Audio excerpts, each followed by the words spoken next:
सरकारकडून केवळ थापेबाजीचा कारभार सुरू असल्याचं उद्धव ठाकरे म्हणाले। लाडकी बहीण योजनेवरून उद्धव ठाकरेंनी सरकारवर हा जोरदार निशाणा लगावलाय। टीका करताना ठाकरेंकडून खोतकरांच्या व्हायरल व्हिडिओचा देखील दाखला देण्यात आला। दरम्यान लाडकी बहीण योजनेसाठी इतर पक्षांचे कार्यकर्ते काम हातात घेण्यापूर्वी गावागावात जाऊन योजना राबवण्यासाठी नाटक करा असा अजब सल्ला अर्जुन खोतकर यांनी दिल्याचा व्हिडिओ सोशल मीडियावर व्हायरल झालेला होता। मतदाराचा व्हिडिओ याच इथल्या जालनाचा मला वाटतं सगळीकडे फिरतो ना।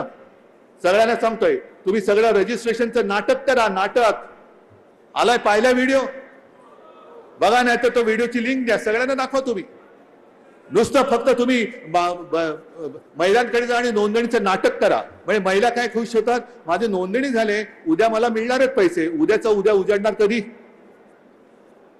ही सगळी नोंदणी चाललेली आहे, ही सगळा थापेबाजीचा कारभार आहे। दरम्यान खोतकरांचा व्हायरल व्हिडिओ काय होता आपण पाहूयात। फेरी मागली उद्या तर परवा त्यांची बाहेर पडायची हिंमत होणार नाही। आता हिने एका हातात घेतलं, तुम्ही पहिला हात या कार्यक्रमाला घातला की बाकी इतर पक्षाची लोक म्हणते त्या कार्यक्रमाला जोडणार नाही, ते इतर काही धंदे पाहत असतील।